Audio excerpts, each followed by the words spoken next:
Ay, magandang araw mga kabagulan. Yan, for today's video guys ay pupunta kami sa Batangas, pero dito na kami dadaan sa Tagaytay. Alright, oh yeah. Ang alam ko ano dito, Sungay ba ito? Sungay, Pangil, Siko, basta ang alam ko dito ay dadaan kami ng Sungay. Yan, alright, oh yeah, let's go. Mwah.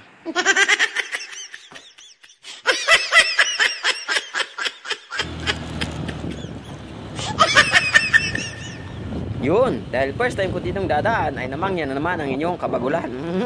Ano na, ang tibay. Yun oh. Yan, dito tayo dadaan. Grabe, ang ganda rin pala dito.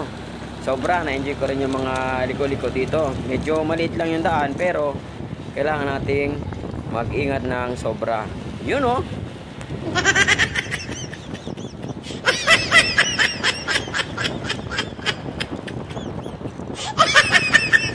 Yun, hindi na natin kailangan lumayo para makakita pa ng ganitong mga tanawin. Wow, napakaganda pala dito. Dito lang yan sa Tagaytay. Dito ako nag-request na dumaan para makita ko ng malapitan yung Bulkang Taal. So, sabi ng kuya ko ay dito daw maganda ang dumaan para malapitan namin ng malapit talaga yung Bulkang Taal doon. Siyempre, kasama ko pala dito yung aking kuya, si Kuya SD, si Kuya Toto, at si Kuya Toto ulit.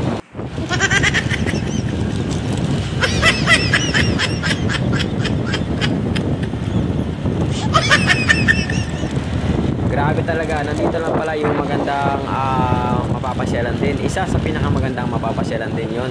Maraming mga bulaklak dito sa daan at syempre ang pinaka-importante dito, na-enjoy ko talaga yung liko-likong daan dito. Meron din palang madadaanan na mga liko-likong daan dito, parang pitokang manok. So yun, dahil nga first time, syempre napaka-exciting itong part na to. Yan, na dumaan dito sa kalsadang ito sa Sungay, dito sa Taal, sa may Tagaytay. Alright? Oh yeah!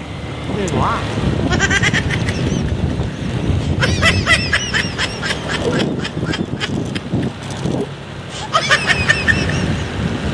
Yan, dito sa part na to guys ay parang nag-iisip na ako ng saan kaya yung mga kainan namin dito. Sana may makita kami na isa man lang na restaurant o kahit na bulaluan o kaya parisan.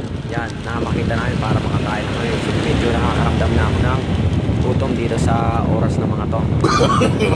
No.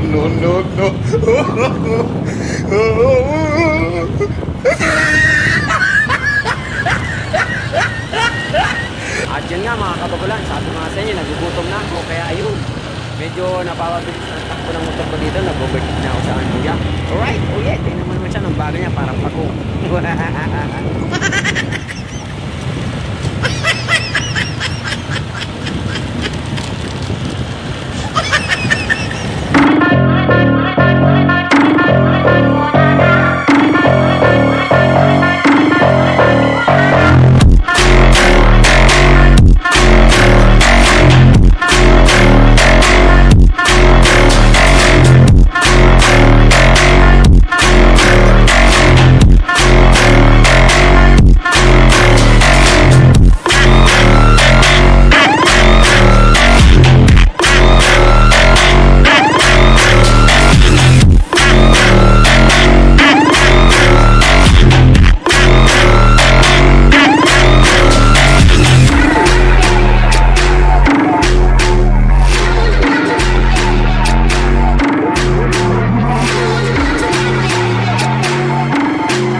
Vai aumentando o som que o baile funk acabou de começar.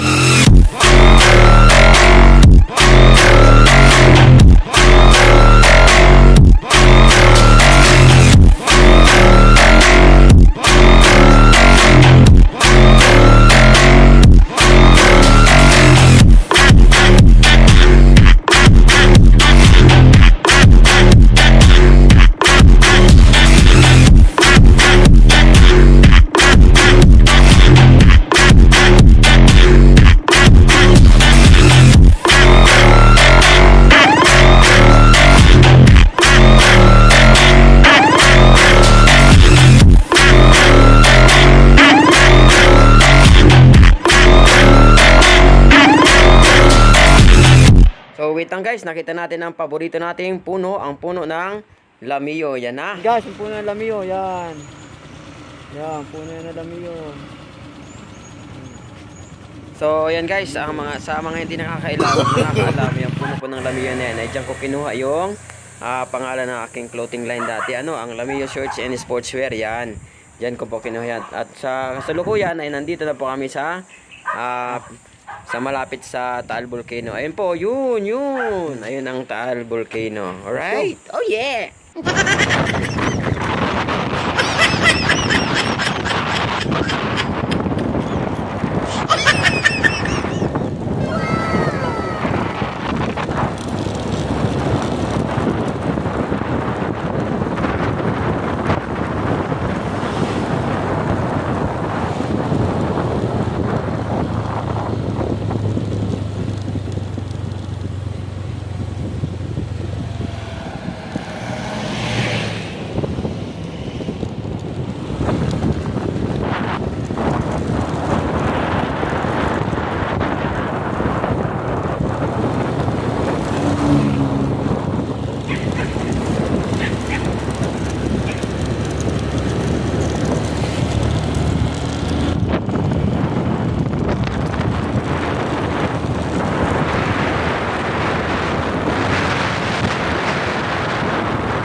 Wow! Sa unang pagkakataon guys ay malalapitan ko na yung Taal Lake. Yan.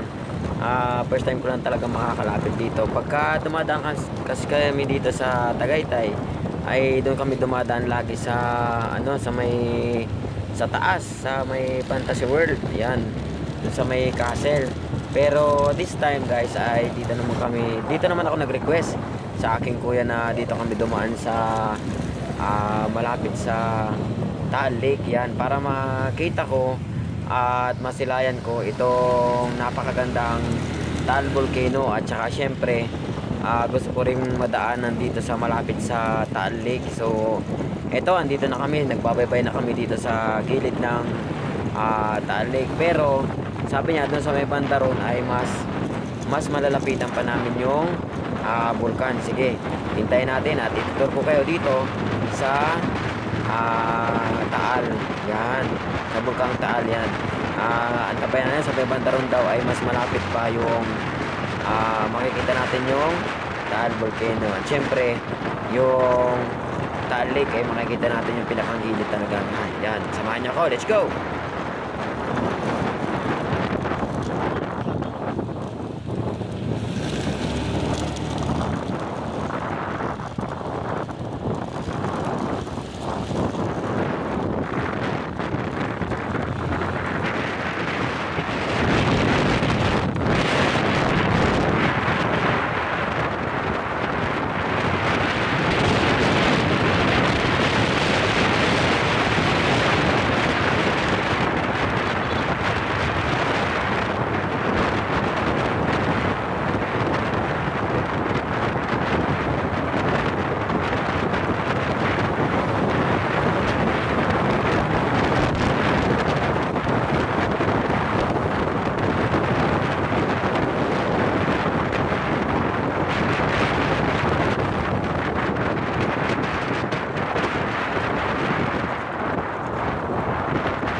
Alay, napakatuli ng aking kapatid. Ayan oh, tingnan mo. Grabe naman yan. Ay, iniwan ako. O, tingnan mo. Sa bangkingan ay nadali na. Ay, nakubiran tayo itong isang pickup. Ayan guys, kita na natin ang palapit na tayo ng palapit sa Taal. Yan, sige pa. Sige, ratrati. Ratrati ng ratrati kuya. Maaabot din kita. Alam mo ba ka?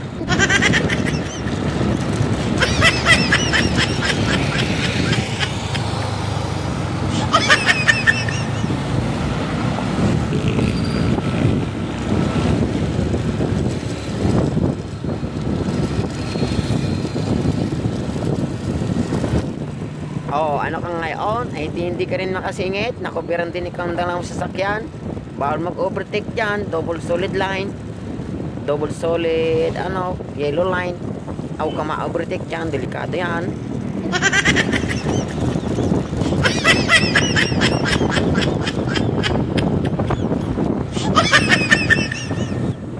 Tapos ka ngayon sa akin. Naabot kita ngayon.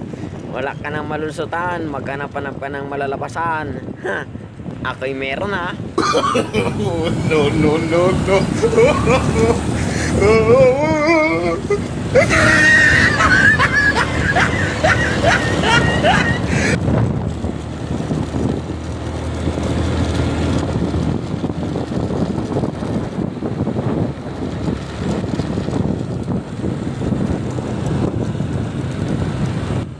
Sos, nadali na. Anong albok ni Re? Ayan o. Anong ginagawa nito? Wala, kumaybot yung sasakyan ay napakalbok. Grabe, minagawa pala din ng kalsada. Sos, ay mag-ingat tayo ng maigi. At baka tayo madisgrasya, lalo pag ganito may mga inagawa. Ay, sinabi ko na baka magsimplang.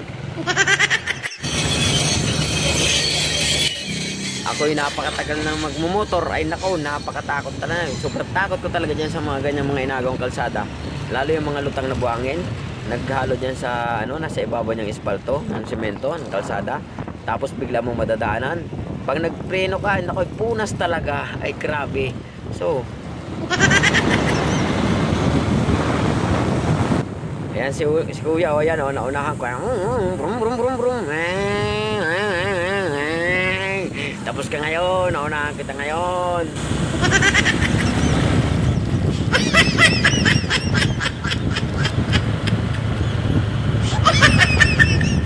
Anong sarap lang ng kulitin sa daan. Yung aking kapatid niyan, ay tingnan mo.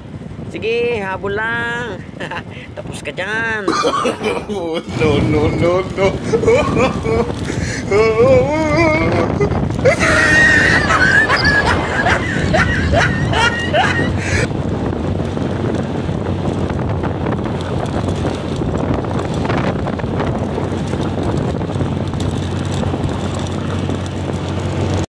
So yun nga mga kabagulan, konting paalala lang ang pagra-ride sa hindi naman pabilisan hindi naman yan karera or nag-enjoy lang tayo sa daan kaya tayo nagra-rides, ay ini-enjoy natin, i-explore natin yung ating mga pinupuntahan. Napakasarap talaga dito, tingnan mo, nakaka-relax, nakakaaliw.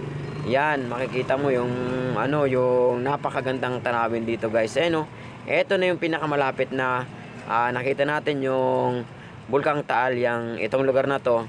So, ang sarap talaga dito mag-rides mga kabagulan. So, kung sino man mga gustong sumama dyan, next time, next ride, ay sumama na kayo. At syempre, RS sa lahat mga kabagulan. Alright, oh yeah!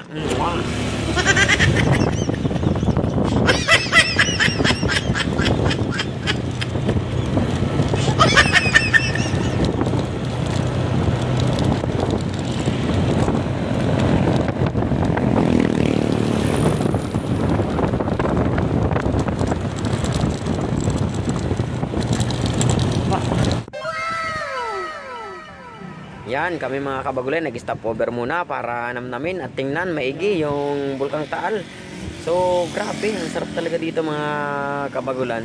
Ayan makikita mo yung Taal Lake, tapos yung Bulkang Taal, tapos grabe talaga. Pag talaga first time mo sa mga isang lugar ay mamamangha ka talaga at maaaliw. So, ayan kahanga-hanga. Ayan yung isang bulkan na akala natin ay yung dati pumutok na yung isang bulkan na yan. Tapos yung ngayon, yung last na pumutok ay yung pinakamalaki yung lugar na yan.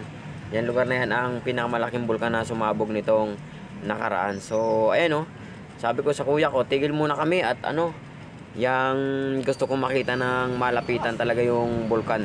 Ito talaga yung request ko na makita, kaya dito ako nag-request na dumaan. Alright, oh yeah. Mwah. Yan, pinunasan camera at mukhang parang blurred na kasi. Ayan oh. Oh, di ba? Sarap dito guys. So, sana sa mga susunod na rides ay maging kasama ko kayo dito para maipasyal ko rin kayo dito sa gilid ng Taal Lake at syempre makita nyo malapitan itong Taal Volcano. Alright, oh yeah. Salamat, salamat, salamat. Alright, oh yeah. Mwah. Yun, sana nag-enjoy kayo sa aming biyahe ng aking kapatid.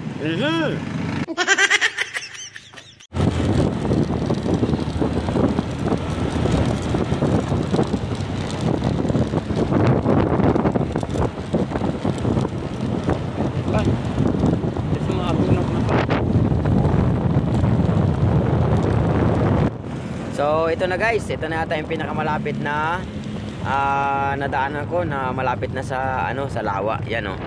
Yan hindi ko lang alam pero tingnan natin baka sa banda ron pa ay meron pang mas malapit Yan, subaybayan natin at abangan kung meron pang mas malapit o matatouch natin halos na yung tubig ng Lawa Lake. O yan. First time ko talagang dumaan dito kaya di pa natin kabisado kung may mas malapit pa sa Lawa. Alright, oh yeah.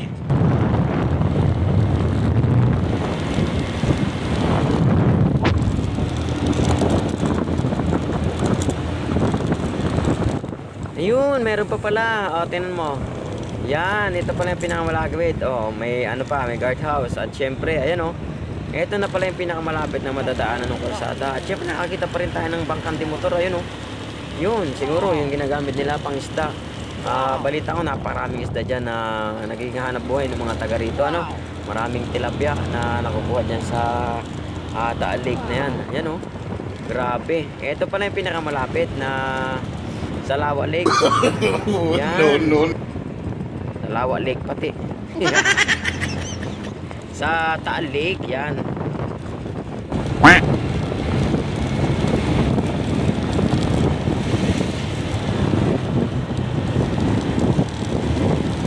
At yan na, sa palagay ko, ratrata na naman kami nito. Wala na naman ako inaabangan na ibang magagandang makikita. Kaya siguradong raratrat na naman kami nito.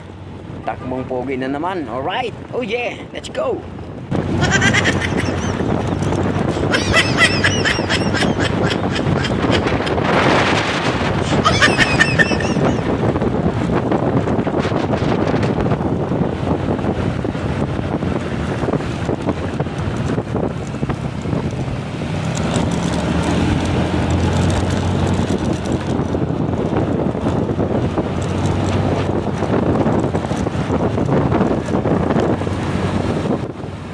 Sana may madaanan kami ditong palengke at makabili man lang ng malaking tilapia. Gusto ko yung malaking tilapia para masarap ihaw, pang ulam at pampulutan. Alright, oh yeah.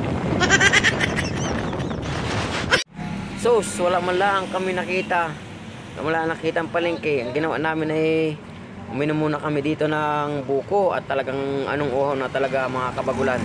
So, inom muna tayo ng buko para tayo ma-refresh at maging maganda ang ating biyahe. Buko muna kami.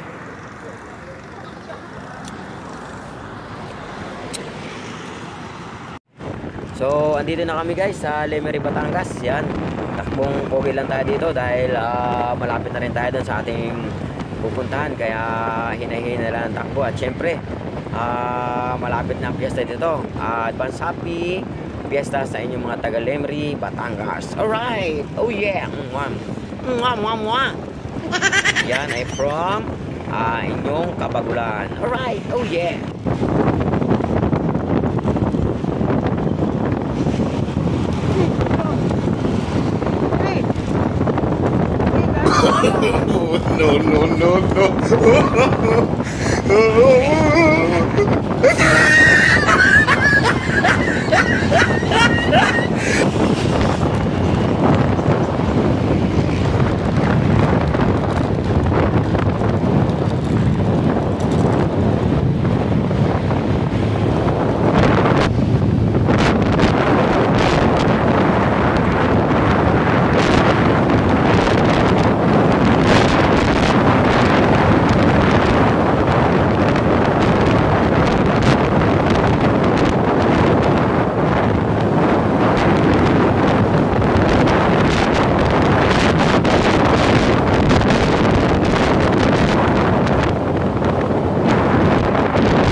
pag mga lola ano yan, talagang expert yan dyan.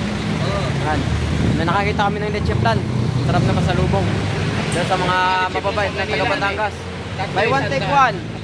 Buy one take one. May libre pang Graham Ball. Ayan oh. Grabe oh. Sarap. Yung iba po namin doon ay Ayan si Kuya. ang bibilin dapat namin tapat, taal. Ah. Malayo na po. 95 pesos ang isa na leche plan. Pero pag apat bibilin mo, 100 lang apat. Pag isa, 95. Isang apat, di apat na. Yun oh. Grabe ng mga taga Batangas oh. Ang babay ito. Yun, nakadali kami ng pasalubong. Yun na nga mga kapagulan, nandito na kami sa Batangas at syempre abot langit ang itin na aking nanay. Dahil nakarating na kami dito ni Kuya. Syempre dito si Ate Ami at sinalubong kami na napakaraming prutas at pagkain. Ay, kain muna tayo kahit pagod ay makain talaga kami, you know? Kapag tanggal ko pa ng helmet gusamot na gusamot pang muka. Oh. No, no, no, no.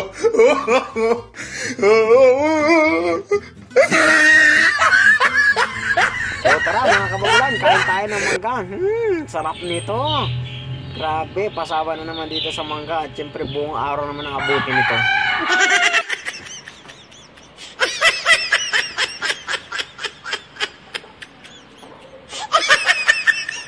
Tara, kain tayo ng mangga mga kabagulan. Yan, i-enjoyin ko muna ang pagkain ng mangga dito. Dahil dito ay libre na ang mga prutas. Yan, libre na mga kain ng mga pagkain dito.